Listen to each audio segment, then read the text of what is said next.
Hello, it's Heather and Phil, and we are in downtown Chattanooga this evening. And I have brought my Fujifilm X-T3 and 3 lenses, and Heather has her Z50, and she's brought the 2 kit lenses, the 16 to 50 and the 50 to 250. I brought the Fuji 18 to 55, the 55 to 200, and I brought an old vintage Minolta lens.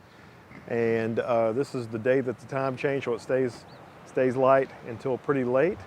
And we're going to wander around here downtown. Heather's wanting to do, what do you want to do? Weird angles? Yeah, like really harsh angles and abstract kind of stuff.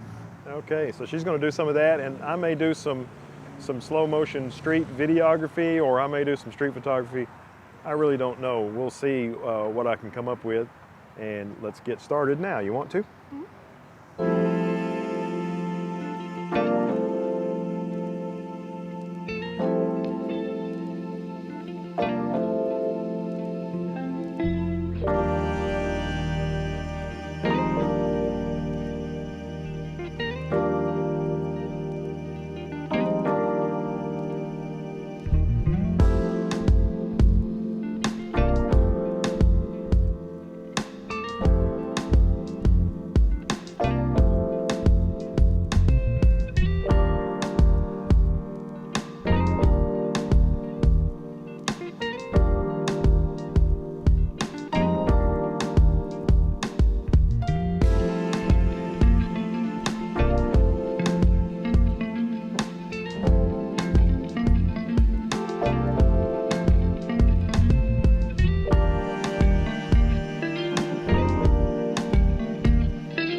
Heather and I are standing here in what is usually a water feature right by the Tennessee Aquarium. There's the aquarium building right there. And usually this staircase that we're on, starting right here, is a waterfall that flows all the way down to a little pool at the bottom that's about 2 feet deep. It's right next to the Tennessee River, and on the other side of it, in the river, there's a huge fountain with like fire hose strength cannons that shoot water up. It's really cool, but right now it's mid-March and they haven't turned the fountain on yet. That, and I think they closed it down for COVID last year too. So. Yeah, that makes sense. But anyway, Heather's been doing some, what are you calling your photography? I've got low angle abstract, I guess. Heather's been doing some cool photography, and I've been playing around with the X-T3, and so far I've only used the 55 to 200. You've been using the 16 to 50. And I've been doing 120 frames per second slow motion video of all sorts of stuff. My new favorite kind of street photography is street videography. And so we're gonna eat pretty soon, but I think we're gonna play with our cameras a little bit longer. While I was making weird videos, Heather was doing actual photography. This is a staircase. This concrete staircase is near the Tennessee Aquarium, and she's doing these interesting low angle shots. Now this photograph here was made at the Passage, which was the area where our most recent video clip was, and an interesting upward angle shot here as well with lots of interesting colors. This is my favorite of her shots. This is a brick structure or art form that is near the aquarium on the left and the John Ross Market Street Bridge on the right. And here's a statue that's also near that same bridge. And this is Summer, which I think Summer might need to take a bath. Beautiful photography from Heather. All right, so Heather and I just ate right here at Buffalo Wild Wings, downtown Chattanooga. And this is where we met about 5 years ago. And now it is getting a little bit darker. And I'm gonna try to do a few more slow motion video shots here as the sun goes down.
Well, I enjoyed doing some later in the evening street videography, and then Heather treated me to, what is this called? Ben and Jerry's Ben and Jerry's what? milkshake. To a milkshake from Ben and Jerry's. Really good. Thanks for watching. Have a great day, and we look forward to seeing you in the next one. Bye-bye.